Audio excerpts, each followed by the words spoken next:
Where Vinnie's Market is, there was Ralph's Barbershop, which moved a few paces and became the Razor's Edge.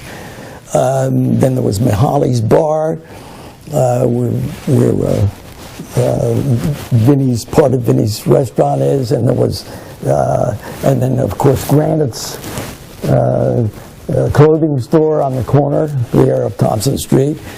And on the other side across was Bloomberg's hardware store, where that deli is on the corner of Thompson and Somerset. And let's say, well, the churches were all in the same places. As we go down, Carlino's confectionery store was on the south side of that Somerset Street too. And across from where Stabile's Corner House was, it's now owned by Tropiano. Incidentally, Tropiano's store was the State Bank. And where DeRosa's Barbershop, and the Rockies, the building still has Rockies on it, where Rocky Calabrese had his department store. Let's see, on this side, on the south side, it was Jerry Burke's place, where that doctor is now, but it was called, I think, Conroy Bon Jovi, because Bon Jovi built their place.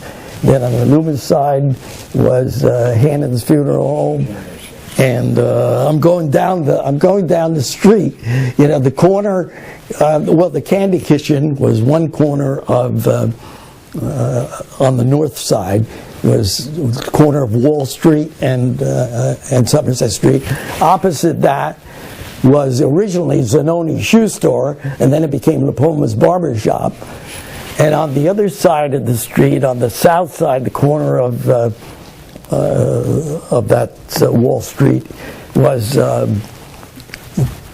Minetti's Bar. And I think at one time it was called Fool's Inn.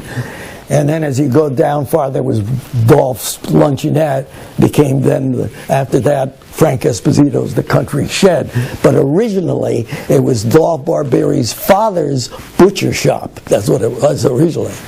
On the other side of the street, of course, where the Italian place is now, bakery, it was the VFW building, which originally was, of course, the St. Bernard Parochial School. Then it became the VFW. And so that's, as I go down the street there, where that plumbing place is now. Of course, it was a pharmacy before that, but before that it was Ammerman's grocery store, and on the corner was Joe Lapoma's gas station and garage. And I don't know, but that's, you know, what I can remember and I can think of right now about the street. There are many celebrations that took place here in Raritan, and one that comes to mind, John, is the return of John Basilone from the war to sell war bonds, and it was a big parade here in town. Can you reflect upon that event? Well, I was about 16 years old, and as I recall it, there were more people in this town on that particular day than I ever saw, except for Yankee Stadium. I estimate about 35,000 people. It was a great event. As we all have read and heard so much about it. We had celebrities from all over the country. We had movie actors and actresses. And the event was held right across the river there in Duke's Park land. And it was... Yeah, it was something that had never happened in this town before. There were never so many people in this town in honoring this hero of ours. So that's what I remember about it. All the people and the event of that day. I mean, I was just stunned, amazed that such a thing could happen in this little town. We had never seen that many people before here, and so many celebrities from all over. In addition to the Basilone celebration, is there any other memorable occasions that took place in Raritan? I think the biggest thing in Raritan before that were the St. Rocco celebrations.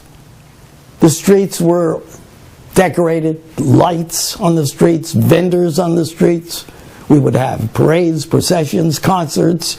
We'd have fireworks at the end of a week-long celebration. Many of our relatives would come from the cities, from New York and Jersey City and so on, to come to this event. They would stay sometimes for the whole week to enjoy the celebration, which went on, a festive occasion, really a festa all week long. And that, of course, was is now we have it 2 or 3 days, and it's no longer as big as it was in those days. But that was the biggest celebration. We also have had, as I said, those Memorial Day parades. We've had bike races in town. The Recreation Commission has the Halloween parade every year, and we've had street fairs before. But that's about it. The Basilone Parade is the main event these days. And it's the biggest it's ever been. It's the most popular it's ever been. It's registered in the Library of Congress, incidentally. Maybe people don't know. And it's one of the most, it's the only parade we know of honoring a war hero. It's become so popular now that the whole country knows about it. I know that because I get calls about Basilone and about our parade just about every day. I have a separate phone in my house. We call the Basilone phone with a separate phone number. So, yes, that is the biggest event of the year in Raritan now. Growing up, John, where did you go for entertainment? Entertainment. Was there a movie theater here in Raritan? Yes, there was a movie theater here. But let me tell you, my main entertainment was sports events. I may have alluded to it before. Baseball, football, basketball games. Those were my, Yankee games. I've mentioned it before. Opening days, World Series. For a while there, when I didn't attend the World Series, I would rebroadcast. Believe it or not, there was no TV. I would rebroadcast the games. For 8 years I did that.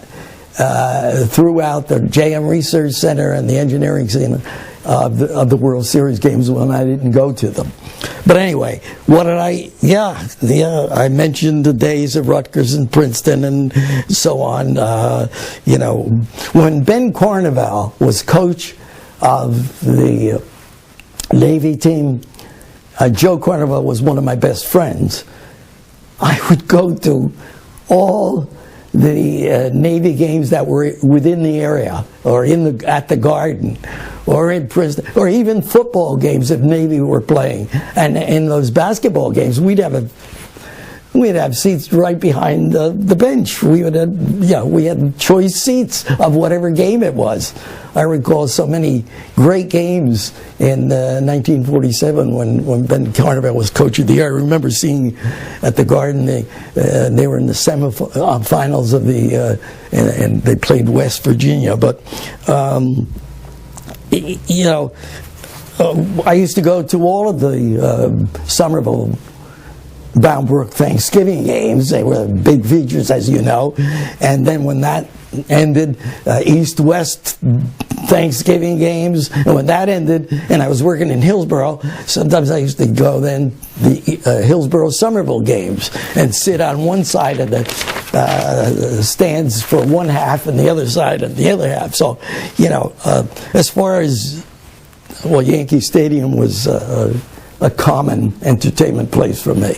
But getting back to what you were asking about movies, we used to go to movies to Raritan Playhouse and also to Court Theater in Somerville. And in those days, you would see a double feature, even some vaudeville in between, and one of those series where somebody's dying or ready to get killed and you have to go to the movies the next time to see what happened. And also, you might even get a dish or some prize, all included in the movies in those days. two very prominent sports events that I can recall is one, when I was in Germany, the Globetrotters played there at Mannheim Stadium. And I recall it very well because all the lights went out and people were really stunned. But I think it was Tom Gola who played an instrument. He was a basketball player, and he kept people entertained until the lights came back on. The other event I can think about is when I was in Fort Bragg in North Carolina, and the Navy team was not there, but I saw North Carolina State play against Duke, and Dick Grote, who was later the shortstop for the Pittsburgh Pirates, was playing in that game, and Ben Carnival was there, but his Navy team wasn't playing. And I just wanted to mention that. But there were other, I remember at a hockey game, the puck came right in front of us, and we escaped serious injury, and I wanted to mention that. But there were other forms of entertainment. Yes, we used to have dances at the VFW. And they used to have bands come in. And we used to go, of course, into New York to see big bands. I remember seeing Vaughn Monroe and Gene Krupa and those guys. So we, used to go into big bands. We used to go to Broadway shows. I saw the original My Fair Lady just last week. We went to see South Pacific at the New Jersey Performing Arts Center, and I had seen that with Ezio Pinza and Mary Martin at Lambertville Music Circus in the 50s. So we did have other entertainments. And I wanted to show you this Louis Prima band. We had Louis Prima. This was the VFW in 1948. The VFW used to get pretty good bands in and used to have dances. Now, most of the dances were at the VFW Hall, but this particular one was held at St. Joseph's School. So we did have other entertainments. Okay. I just wanted to end with that. What do you remember about the early formation of the Borough Council or the Fire Department? I remember the Board of Commissioners, and when they became the council, and the first mayor, Rocky Mealy, and Algar was the first attorney, and Nick Esposito was the first clerk. I remember some of those guys, Eddie Minetti and Steve Timko, and those guys. And so, yes, and as you know, I served on the council for 3 years, from 1988 to 1991, and then I ran for mayor against DeCicco, and I lost. And I remember Renzi as the chief enforcer of our law enforcement service. Yeah, he was a severe scolding, a report to your parents, and maybe a kick in the pants would be his sentence if you misbehaved in some way. He was the law enforcer. He had a couple of assistants, Johnson the cop and Bobby the cop, but he was the main guy. And as far as the fire company is concerned, the Irish were here first, as I mentioned before, and they kind of dominated because they had the language skills and so on, and they headed all of the governing bodies. And so they would blackball a lot of the Italians and Slovak immigrants from the fire company. But the fire company has always been a great company in Raritan. I mean, and they've had dedicated people like Nick Esposito and Joe Novato, and even to this, and the Burnaby brothers, and even to this day with Carl Memole. So they had a good force. Now, if one needed medical assistance, where did one go? You called the doctor, and he came to your house. Was that Dr. Russo? No, in my day, it was Dr. Ely, who was in Somerville. And he would come to your house. One time I was bleeding. I had a tooth extracted. I was about 16 years old from Dr. Christiani, who was on Nevia Street, and I bled all night. My mother come into the room at 4 or 5 o'clock in the morning and blood all over. She called the doctor. He came over the house. That's what happened in those days. My sister had an emergency appendicitis operation, and you called the doctor. The doctor came to your house. When I grew up, when we had to be vaccinated, it was Dr. Flint. I think it was in the house where the chiropractor is now on the Somerset Street, and we were really afraid of him. He was a tall, skinny guy, and we were frightened from him. But later on, you're correct, Dr. Russo came and across the street, and he was the guy you went to or called. The last visual aid. In 2004, my wife and I went on the tour. They opened up Duke's Park again to the public. And the people were saying, the tour guide on this bus said, this has not been open to the public before, et cetera, et cetera. Now, Duke's Park was our recreational area when we were kids. Yes. And we went to play there. There was no fence around Duke's Park. There was a pond. We used to go and skate on it. There was a swan on there. She had seals and penguins there. And we played in the grounds, in the Japanese gardens, all over. And so I had all these pictures with me. And the tour guide was stunned because he thought no people had ever gone in there. And I had all these pictures we were teenagers. We would be in there all the time. And so I told them, I said, here's a picture of us on the bull. He was a tobacco multi-millionaire, and of course, Bull Dern was one of the tobaccos, and he has this big bull statue in there. And incidentally, I mentioned before that we thought Duke's Park was in Raritan. Here's a postcard which says Duke's Park, Raritan, New Jersey. And I wanted to show you that. But anyway, here we are on the bull in 1944.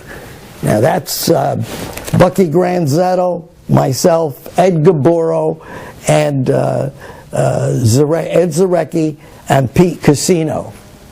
We're on the bull, right? I've got a lot of pictures of many of us. So I said, I showed him this picture. He stopped the tour bus and just let me off. And in 2004, it's not a very good picture, but there I am again with that bull 60 years later. Two final questions, John. What is the one thing that you want people to remember about you? That I have lived a life of service, that I tried my best to be a faithful and dedicated servant to my family, my God, His church and His people, and to my community and to my country. What words of advice would you like to pass on to the future generations? Always have faith and trust in God. Do your best at whatever you do. Never become self-centered. Practice honesty and humility at all times. Respect every human being and all God's creatures. Try to help anyone in need regardless of the circumstances. Always be as forgiving as you possibly can, especially to any persons who have caused you harm. Always try to do what is best for the group or the community or the family or the country or the church, not what is best for you. And remember, life really is short. Again, thank you very much, John, for all of your help and sharing with us your memories.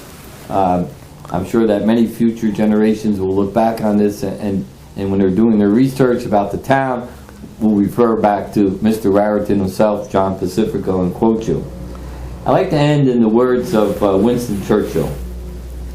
The further backwards you can look, the further forward you are likely to see. And with that, goodbye, and thank you very much again. Thank you.